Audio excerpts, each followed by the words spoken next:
Também é 1 Pedro 4, versículo 7 a 11. Diz assim a palavra do Senhor: Ora, o fim de todas as coisas está próximo. Sede, portanto, criteriosos e sóbrios, a bem das vossas orações, acima de tudo, porém, tende amor intenso uns para com os outros, porque o amor cobre multidão de pecados. Sede mutuamente hospitaleiros sem murmuração. Servi uns aos outros, cada um, conforme o dom que recebeu, como bons despenseiros da multiforme graça de Deus. Se alguém fala, fale de acordo com os oráculos de Deus. Se alguém serve, faça-o na força que Deus supre, para que em todas as coisas seja Deus glorificado, por meio de Jesus Cristo, a quem pertence a glória e o domínio pelos séculos dos séculos. Amém. Te louvamos.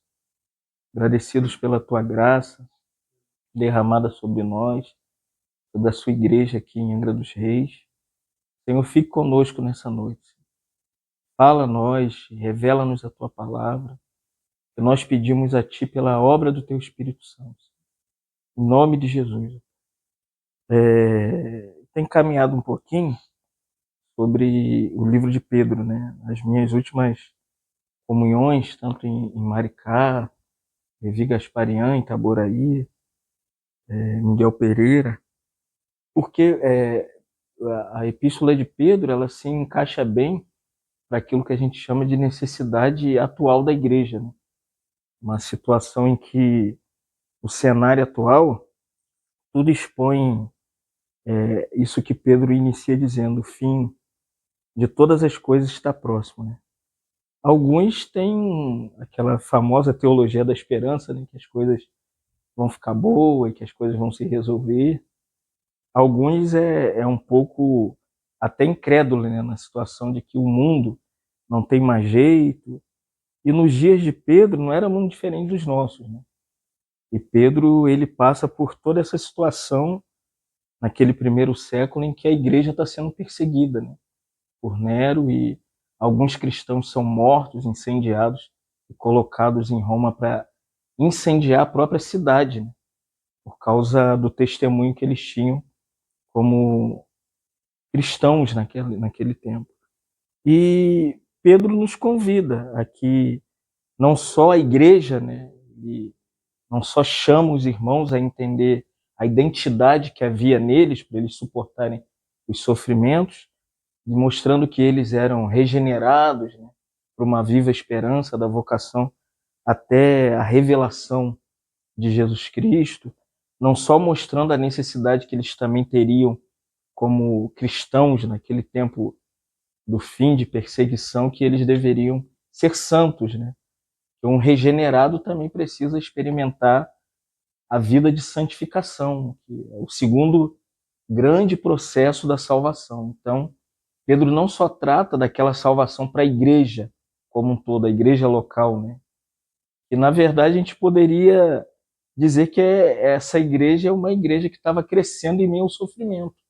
Ela estava experimentando muitas coisas, só que quando chega no capítulo 4, Pedro se volta para o cuidado ministerial da igreja. Se a gente pode dizer, né, os pastores da igreja local, os presbíteros da igreja local.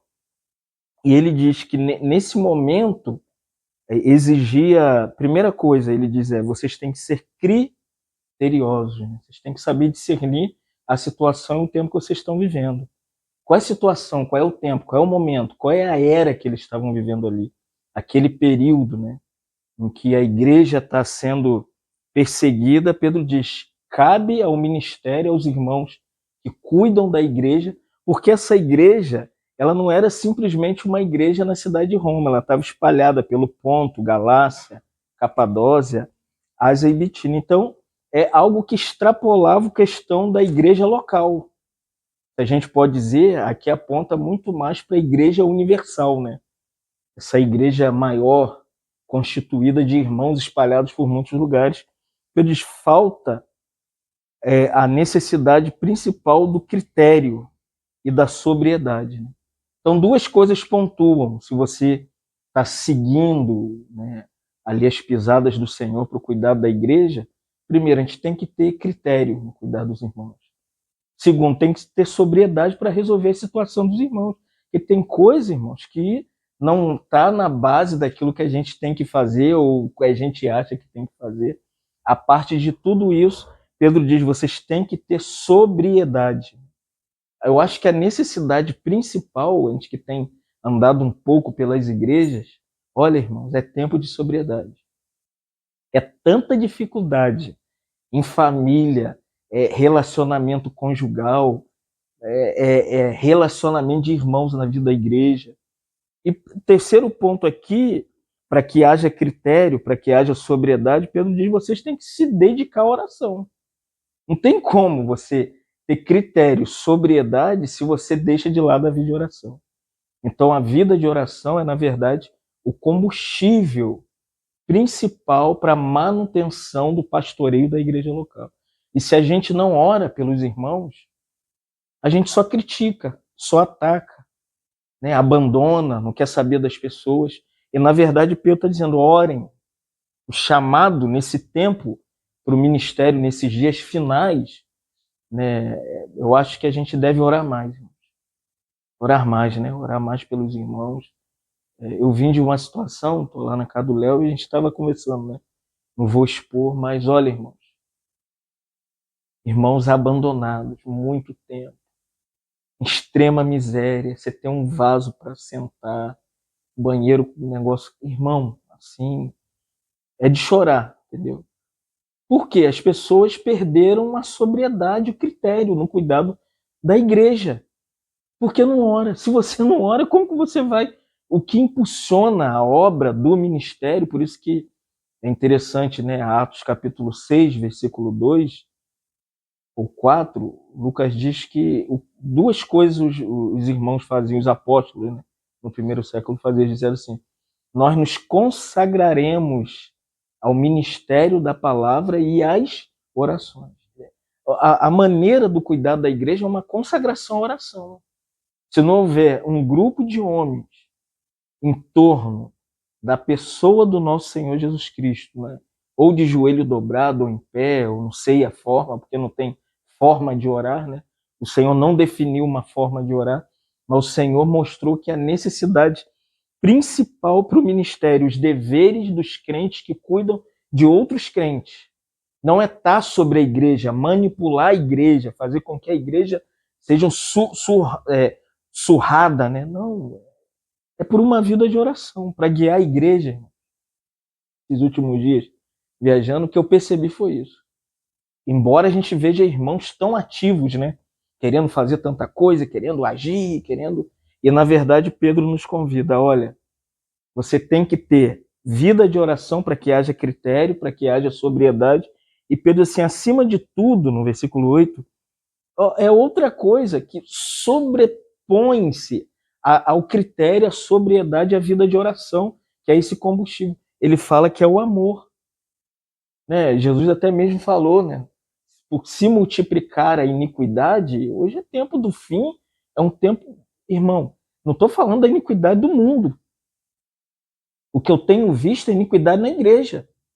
Você chega, tem uma iniquidade aqui, tem uma situação aqui, né? Irmãos se comportando como mundanos, uma vida mundana.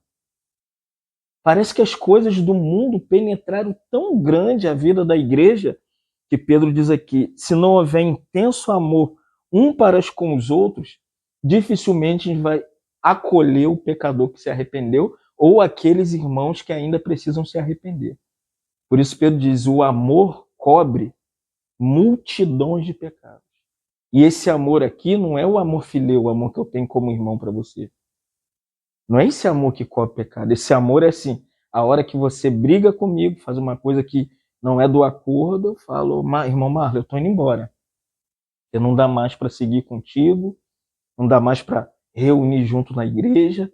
E, na verdade, aqui, Pedro também não está falando daquele amor eros, que é o amor relacional, né? O amor de casal, o amor sexual. O amor aqui que Pedro usa, a expressão grega, é o amor ágape, que é o amor de Deus, é o amor incondicional. Então, o ministério na igreja local, eu acredito que nesses dias finais, em que antecedem a volta do nosso Senhor Jesus Cristo, o Senhor tem preparado tudo para ele voltar. Eu acho que aqui exige uma caminhada de amor com os santos. Entendeu? Irmão, eu passei numa cidade. Amém? Pai, que a maior necessidade que eu vi, todo mundo falando um monte de coisa. Eu não vou expor que os irmãos vão ver, né? Mas a necessidade era de que os irmãos precisavam ser amados. Por isso Pedro diz, né, no versículo 8, o amor, 1 Pedro 4:8, Léo, diz que o amor cobre. A única coisa para você guardar um irmão, cobrir aqui, tem um significado de você, né, tapar a nudez do irmão. O que tapa a nudez de um irmão que peca? Não é você ficar falando mal do irmão. Ah, você sabia que aquele irmão fez isso? Você sabia que aquele irmão aquilo? Você sabia que aquele irmão tem esse comportamento? Irmão, eu acho que a era que a gente vive, nós não estamos falando de passar a mão, né, sobre o pecador. A gente sabe muito bem que Deus odeia o pecado, Deus odeia o pecador, né? Mas a questão aqui que Pedro está falando é que o amor ele precisa ser praticado. O próprio João diz, né, que vós sereis reconhecidos quando vocês amarem uns aos outros. E hoje a gente vê uma carência da vida de amor na igreja. A vida da igreja está muito mais relacionada à estrutura que há nela, o dinheiro que há nela, né, as funções ministeriais que há nela. E quando o irmão fracassa, o que o ministério faz é jogar ele no mundo. E deixa ele para lá, rapaz, ele não serve mais para nada. E aqui é interessante que Pedro está ministrando para uma igreja perseguida que não tinha nenhum lugar para reunir. Ela reunia em todos os lugares possíveis e que dava para eles congregarem naquele momento. Hoje a gente tem casa, hoje a gente pode alugar um local para a igreja, mas, irmão, aqui Pedro está falando de amor para uma igreja que está espalhada na diáspora, né? É uma igreja que está dispersa. Você já imaginou hoje explodir uma terceira guerra mundial e os crentes, né, espalhar-se por todos os lugares? Eu acho que a manifestação maior, além, né, do versículo 7, do critério, da sobriedade, da vida de oração, eu acho que a parte mais intensa para os que passarem por essa situação, que eu não quero passar, né?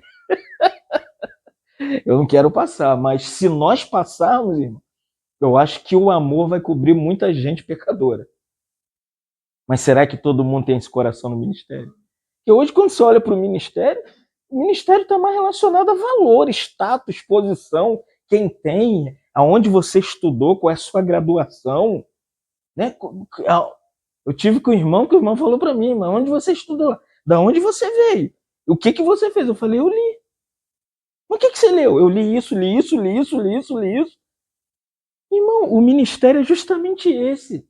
Não é o quanto de graduação você tem. O ministério é o quanto você ama os irmãos. É o quanto você acompanha, coloca os ombros, abraça, coopera com os irmãos na igreja local. Então é justamente isso que Pedro diz. Olha o versículo 9, que é interessante. Quando Pedro fala do amor, porque o amor ele tem que ser algo ativo. Ou seja, o amor ele tem que ser prático. Se eu falo que amo e fecho a porta da minha casa, olha o versículo 9. Sede mutuamente, ou a palavra grega para mutuamente, é todos os irmãos. A mutualidade não está baseada num grupinho específico que vai criar uma seita. A mutualidade no ministério, irmão, compreende todos os crentes. E Pedro usa a mutualidade para hospitalidade. Não fique murmurando. O que é hospitalidade? É abrir a casa, irmão. Como você pratica o amor? Hoje eu tive essa experiência. De tarde lá no Léo. Nós falamos do casal e a esposa do irmão chegou lá, soberanamente chegou lá. Aí eu me lembro que ela sentou e ela falou assim, Pastor, você está disponível a ouvir uma mulher que chora? Eu falei, tô. Aí a sua esposa percebeu, né, da situação e convidou ela para chorar lá na cozinha. Então, irmãos, eu acho que se você tem a porta trancada da sua casa, dificilmente as pessoas vão ser amadas. Porque a hospitalidade é o que define o quanto de Jesus Cristo tem na sua vida. Não é o quanto as pessoas têm que. Por isso que esse conceito da igreja é um negócio louco, cara.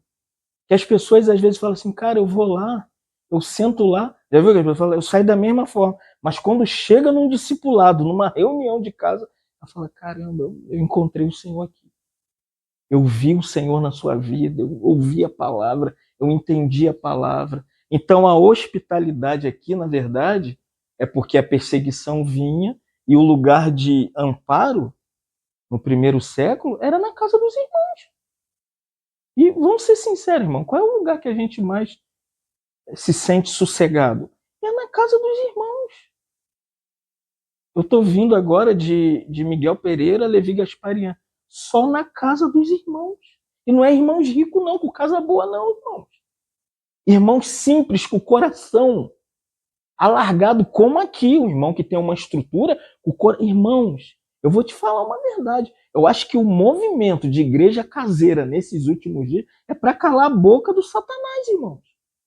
Porque não tem povo maior para receber pessoas e acolher pessoas e amar as pessoas. Ser isso aqui criterioso, sóbrio, orar. Porque nesse amar as pessoas, como hospitalidade, abrindo a casa. A nossa casa tem que ser até um clichê evangélico. Tem que ser um pronto-socorro espiritual, irmão. De tarde eu vi isso. A mulher sobrecarregada, cheia de problema com o marido, e isso acarreta. Por quê? Eu perguntei o Léo, né, onde ela estava congregando. Esse grupo, eles não acolhem as pessoas. Eles não abraçam as pessoas. Eles não usam critério, não usam sobriedade, não usam oração, não usam amor. Por quê? Tem que pagar para receber, irmão. Ministério não é pagar para receber. Ministério é abrir a casa, amém, irmãos? Vamos fixar isso, abrir nossa casa mesmo para receber as pessoas, aqueles que, né, estão precisando, né? Porque se a gente não tem isso, olha como Pedro diz no versículo 10, ele chama isso de serviço.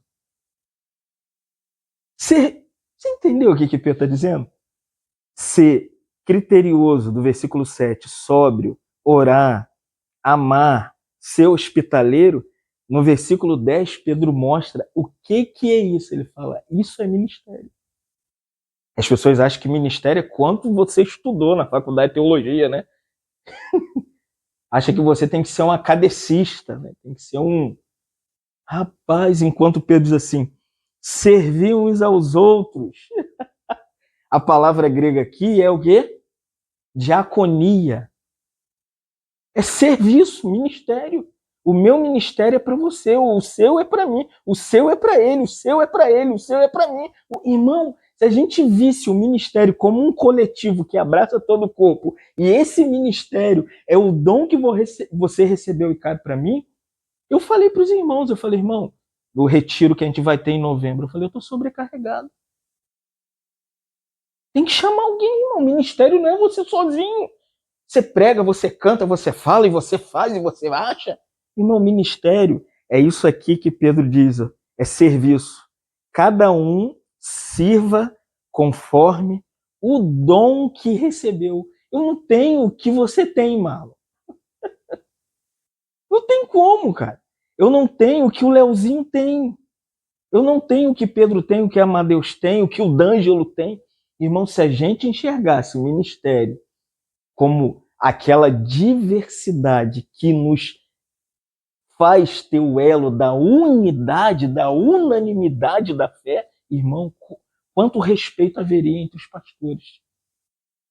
Entenderam? Pô, o seu ministério, Leozinho, é pro meu. E quando eu tiro o seu ministério que é pro meu, eu fico como que é? Amputei. O corpo fica sem função. Porque o corpo de Cristo aqui, para você entender um pouquinho o dom, vamos em Efésios 4, que os irmãos já conhecem, né? Mas eu queria entender o dom. Qual é o dom? Eu acredito que o dom aqui, à luz de Efésios capítulo 4, alguns podem discordar, mas a gente tem sobriedade para entender a diferença, né, da interpretação. Mas aqui, lá quando Pedro diz, né, cada um tem o dom que recebeu do Senhor, eu acredito, à luz de Efésios capítulo 4, versículo 11 e 12, que esse dom tem a ver com o ministério. Dom ali é um carismata, né? É um carisma. É uma graça que Deus te dá para a edificação da igreja.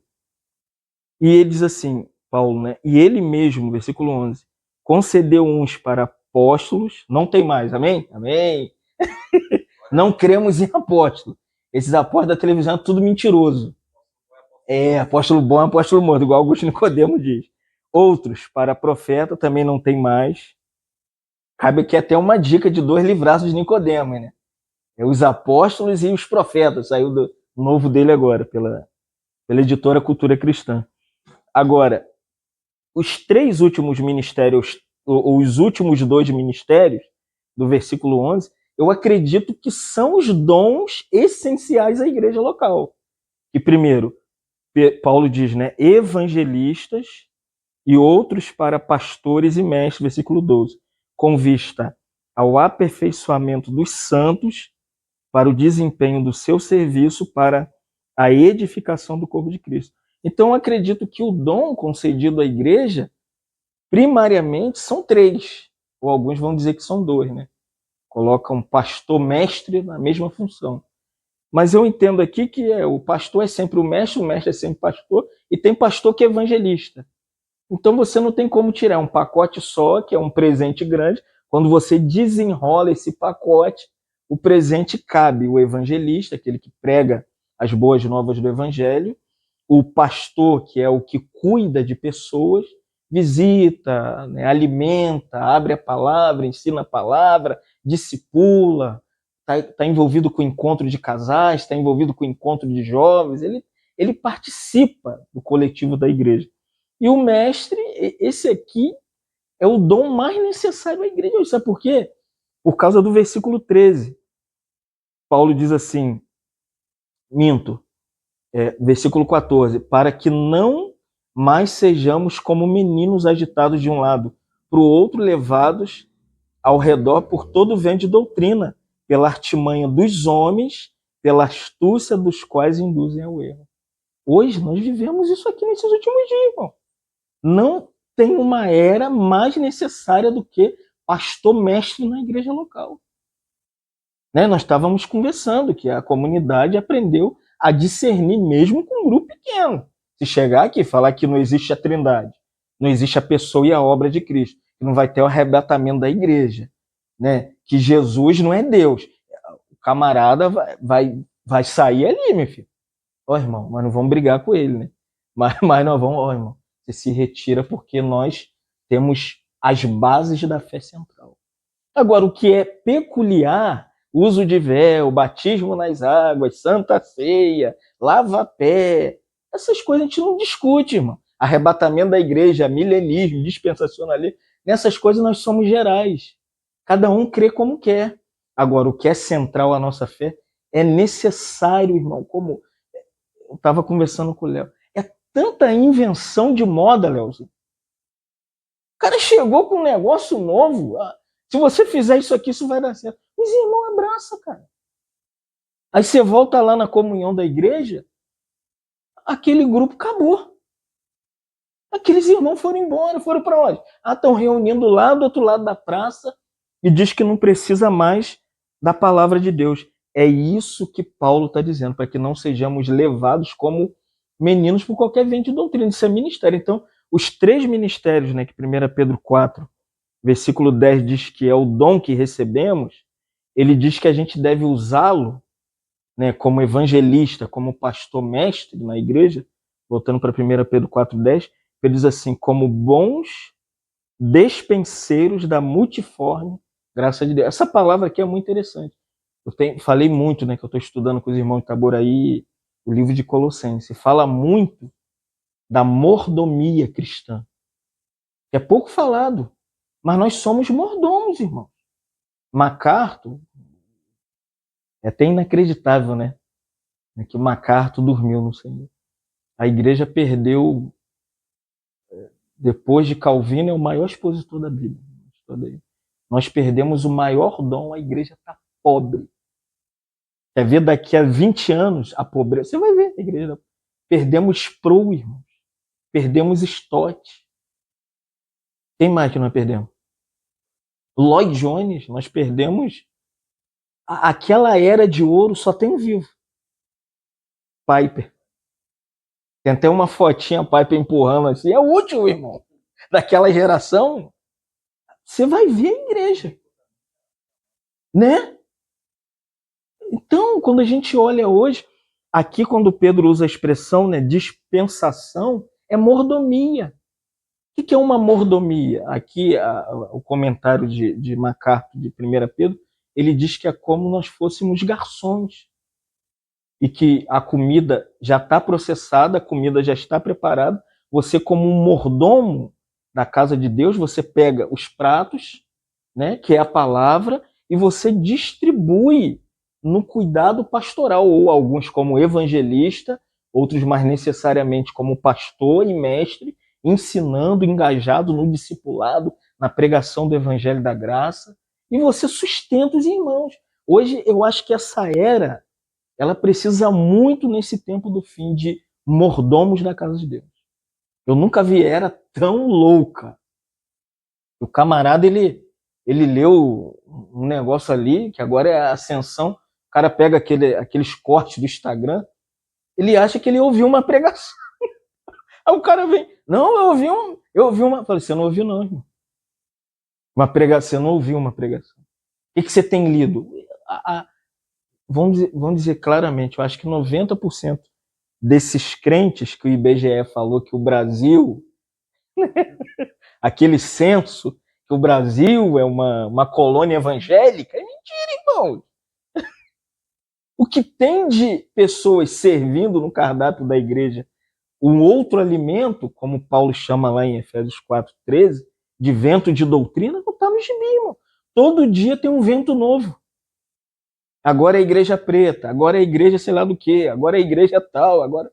E quando você olha, né, para MacArthur, você vê que, de fato, se você usar esse livro, tá aí, ele viveu agora, irmão. De 69 a 2015, fazendo o quê? Explicando todo domingo, no mesmo lugar, a palavra de Deus. Sistematicamente. Eu acredito nisso. Eu acredito nisso. Eu acredito nesse tipo de pregação. Que os dispenseiros ou os mordomos da por que eu chamei Léo para o retiro? Para compartilhar as 5 mensagens. Ontem nós dividimos as 5 mensagens. Que poderia te chamar se estivesse disponível, o Leozinho estivesse disponível, ou qualquer outro irmão. Porque eu sei onde nós temos mordomo, irmão. E hoje não é fácil encontrar mordomo da multiforme da graça de Deus, não. Por quê? O ministério do Léo não tem a minha forma, e o meu não tem a forma dele. Então eu preciso do ministério do Léo. Do seu ministério, do seu ministério. Quando a gente acha que nós somos a multiforme, né, como Pedro diz aqui, os detentores da multiforme graça de Deus, nós vamos cair em heresia. Igual aquele herético agora que morreu, né? O velhinho criador da Igreja Cristã Maranata, Gidalti. Aí deu a última mensagem, tá passando a mensagem do Gidalti até hoje. Mas o homem não morreu, o ministério dele morreu, gente. Você imagina que a gente tivesse um vídeo pequenininho de Paulo. Ah, não, irmão, toda reunião a gente vai botar o vídeo de Paulo. É seita, irmão. É idolatria. Fizeram um hino para ele. O amado Gidalti. Como que eu... Imagina, irmão Fábio morreu, a comunidade fica... O amado... É seita. A W12 que disse, né? Deus enterra os seus mortos, os seus servos, mas continua a sua obra. Que o Senhor continue quando eu morrer, igual MacArthur, né? Morreu, o Senhor tá aí, ó. Né? Com Mike Ricardo, Phil Johnson. Então, ele diz assim no versículo 11, para terminar. Se alguém fala, fala a palavra de Deus. É interessante que Pedro usa a expressão os oráculos. Os oráculos é a palavra, né? A palavra recebida, que ela é transmitida. Essa palavra, a gente sabe qual é a palavra. Ó. Não tem outro livro, não. Livro de John MacArthur não serve para ler na reunião pública da igreja. Livro do John Stott não serve. A reunião pública tem que ter esse livro. Não é apostila. Ah, não, tem uma... Lá na mensagem tem uma apostila escondida debaixo do púlpito. É seita. A exposição bíblica da igreja local, Pedro diz aqui, é quem fala de acordo com a palavra. Tem que ter a palavra lida. Agora, ó, se alguém tem ministério ou serve, né, diaconia, façam na força que Deus supre. Para que em todas as coisas, que lindo, né? A famosa frase, né? Deus seja glorificado por meio de Jesus Cristo, a quem pertence a glória e o domínio pelos séculos dos séculos. Amém. Então, acredito que ministério é na força que Deus supre. Ministério, né? Que a gente vamos criar um elo e vamos fazer aqui 30 apostilas, que isso vai durar. Não vai nada, irmão. Ministério é Deus te dar força em cima do seu dom, te dar mais graça, né? E você busca se tem um chamado para o ministério. Então vamos manter nesses últimos dias que as artimanhas do diabo se multiplicaram. Hoje não tem como correr, não. Estava um sábado num lugar e entrou um homem. Entrou um homem de calça preta. Falei pro Léo. A gente sentado aqui, ele entrou. Entrou assim, tinha uma família cheia de crianças. E eu sou assim, meu nome é Fábio Jonas, né? Jonas é a pomba, né? Eu sou articuloso, irmão. Em questão, em relação, fico super incomodado. Eu chego aqui, não pense não que eu tô vendo. Literatura. Irmão, nós somos dispenseiros da casa de Deus, irmão. Você que Satanás não entra, não? Ele vem... Aí passou aquele homem, eu perguntei ao irmão Valério, de Miguel Pereira. Perguntei, irmão, quem é? Aí, a gente não sabia. Aí o menininho veio e falou assim, esse é o servo fulano de tal. Eu falei, servo? Ih, é coisa de seita, quer ver? Mas o homem tava assim, social. Aí eu fui pro celular, né? Peguei lá, dei um Google, aí não apareceu servo em tal seita, em tal seita. Aí e o pai passou com ele, né? O pai tava de camisa amarela, calça. Eu falei, meu Deus, tem que perguntar. Eu não vou perguntar o pai, que é falta de respeito. Você perguntar a pessoa, você nunca viu a pessoa. Aí quando o pai entrou, aí ele foi embora, o tal do servo. Aí o menino viu e falou, de qual igreja esse moço é? Ele falou, não, ele é o servo. É o grande servo. Eu falei, é o grande menino. Ele falou, é o grande servo. Eu falei, meu Deus, aí. Aí veio a irmã Silvana e sentou. A comida tá pronta, irmãos. Ela falou, não, ele é mórmon. Deus. Só que como a gente identifica o mórmon? O mórmon tem a calça preta, branca, ele estava sem a gravata e sem a placa. Eu falei, era mórmon. Aí a irmã explicou que eles começaram a ir lá, tem menos de 4 meses, estão bancando a família, dando comida, e ainda não existe a igreja, eles são chamados Igreja dos Santos dos Últimos Dias, né? Então, nesses últimos dias, aí, rapaz, me acendeu um... Eu falei pro Valério, né, e o Darcio, que estava comigo lá de Miguel Pereira, falei, irmãos, é urgente que em Levi Gasparian o embate seja firme, né? Com essa mordomia, serviço da palavra. Deve ter no quintal, irmãos, sem brincadeira, umas 30 crianças. Porque são 10 filhos que o irmão Antônio teve.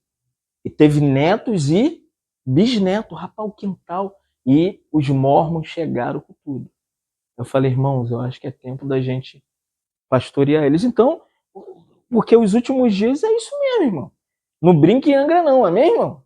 Não brinca não, que se no discipular, daqui a pouquinho tá o cara lá, de gravatinha, de... Te louvamos nessa noite. Agradecidos pela bênção de sermos mordomos na sua casa. Sabemos que esses últimos dias são tão terríveis, tantas ações do diabo para destruir a igreja.